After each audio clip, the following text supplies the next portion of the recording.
Hi again. Last time we looked at my personal approach to sticking patterns and how I think of them as being based on 12 individual sticking modules. And today I'm going to talk to you about something that I've really been getting into a lot of recent years. I call it dexterity. And what it is, it's kind of going off in a different direction from the norm that we as drummers tend to do a lot of just playing continuous subdivisions. Paradiddle, double paradiddle, etc., etc. And as I said in the sticking video, it is the case, I think, that we do invest a lot of time into doing that kind of workout where it's not necessarily all that fruitful in terms of preparing us for what we need when we're playing music with other musicians in ensembles of different kinds. Dexterity will kind of open up your rhythmic fluency and fluidity. And what it will do is it will help you articulate rhythm patterns in all kinds of different ways.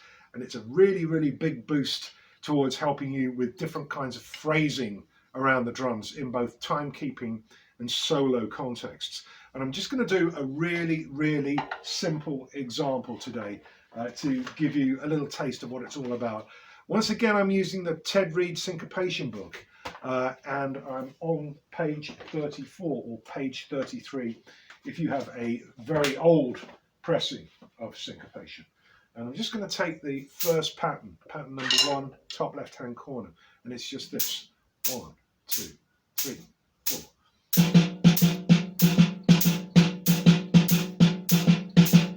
Okay, simple as you like. But what I'm going to do now is I'm going to take a known sticking, and just listen again. Here's one bar. It's a 5-note phrase, okay? I'm going to take a 4-note sticking and cycle that 4-note sticking over the 5-note phrase. And I'm going to use, you guessed it, a paradiddle. So right, left, right, right, left, right, left, left. But over that rhythmic figure. This gets interesting.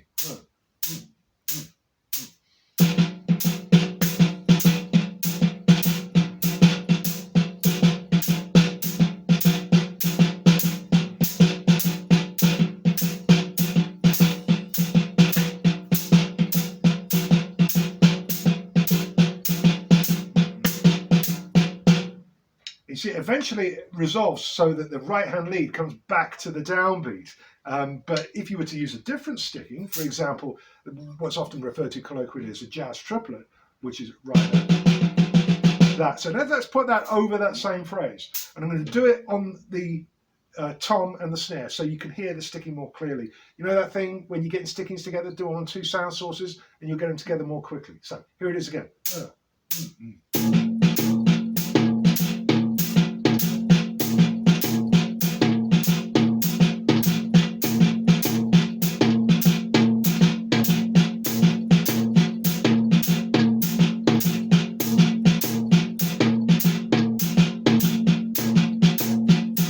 So it's just, but I'm superimposing it over that different rhythm. Let's do that again with the paradiddle with the same pattern. What I'm going to do now is I'm going to play the single strokes on the tom and the doubles on the snare. 1, 2.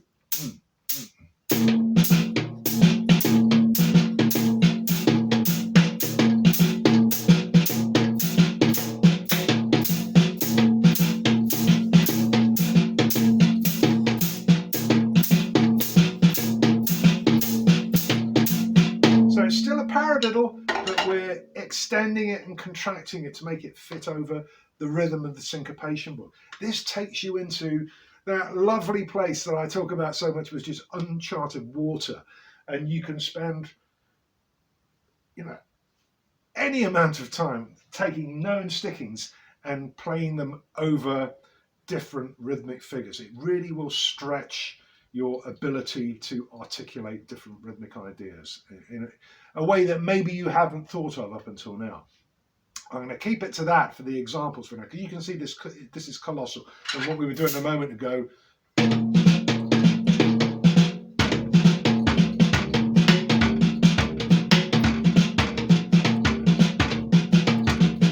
you know about my orchestration system and the grid, the 72 ways of getting from A to B, if you multiply that by sticking logic and then multiply that by dexterity, it just becomes too big for even me to think about. Anyway, I hope you get a lot from this, and we're going to look at it again some more, because it really is a big concept, and there's a lot of mileage in this, and it will help, I think, practically any drummer out there.